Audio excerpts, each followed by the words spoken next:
So I'm going to show you now a quick breakdown of how to figure out roughly how much protein you're taking in, and also how to figure out how much protein you should actually be taking in.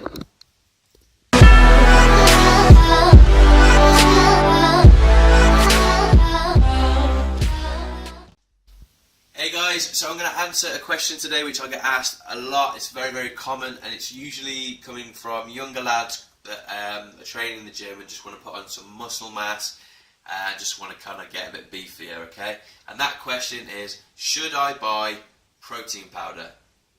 Now the answer to that question is going to be very, very dependent on what your current nutritional intake is. I would say if you have a very low nutritional intake of protein, then yeah, by all means get a protein powder to kind of bump up your protein levels. If you already take in quite a lot of protein, then there's no need, you don't really need to. But oftentimes people don't know what their protein intake is.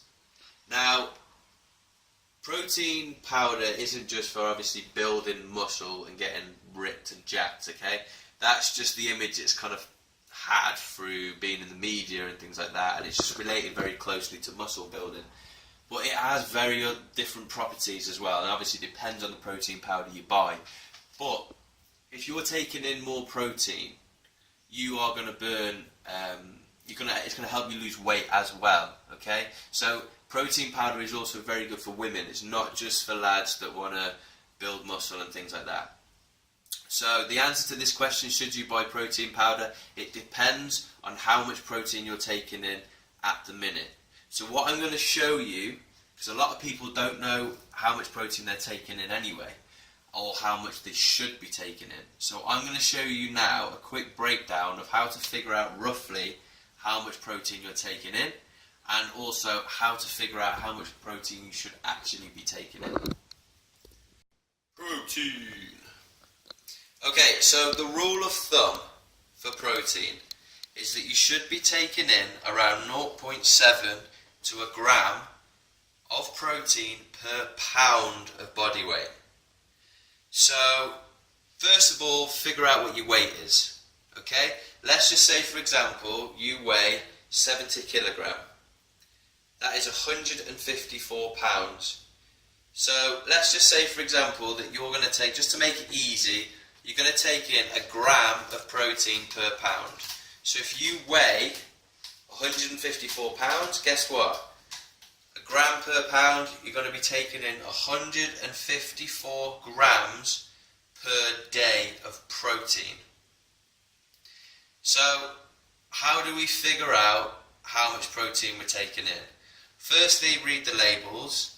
Secondly, there's a lot of different ways you can do it. There's apps like MyFitnessPal which are great. You just literally scan a barcode and it's done. It's easy. Okay, but just for those of you, just to give you a kind of inclination about how much protein's in what, this is kind of what you're looking at. So an egg usually has between 6 or 7 grams per egg. So let's just say you have 2 eggs, that's 12 to 15 grams. For dinner or lunch, whatever you want to call it, let's just say you have a chicken breast, you're usually looking about 30 to 40 grams, okay?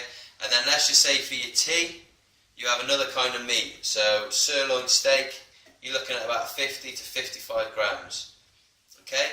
This is just kind of 3 different types of protein that you're going to have during a day. So if you eat meals with meat every single meal, then you're probably looking at about this number. So you're going to average around 100 or 100 and odd grams, okay? If you take in 3 meals, all which contain meat, you're looking at about 100 grams. So if you weigh 154 pounds, you need 154 grams of protein per day, and you're only getting 100 from your meals, then yes, a protein shake, which is 30 to 40 grams, is going to help you bump up. So if this is your kind of diet, or you eat even less than that, then yeah, I would recommend a protein shake. However, if you're eating a couple of eggs in the morning, a chicken breast, a sirloin steak and then you're having another chicken breast at some point, or you're having some more meat, then you're probably not going to need that extra protein shake to bump your grams up per day. So again, it's all very, very relative on how much you actually weigh, and also how much you actually want to take in per pound of body weight. Okay guys, so I hope that gave you a little bit of information about whether or not you should buy protein powder. So again, just going over it, just find out your weight in pounds and try and eat that in grams per day, okay? Like I said, MyFitnessPal is a great app. All you do is scan it and it'll tell you how many grams are in whatever you're eating. Okay, do that for a week, just see how much you're actually eating per day. If it's below what you should be, then yeah, by all means go out and get a protein powder. I'm not going to go into protein powders, which ones are good, which ones are bad and all that kind of stuff, because boring. There's so much shit out there. There's so much good stuff as well. But if you do need any help like that, just email me, or just put a little comment down below or something like that. So yeah, I hope that helped guys, and I will see you soon.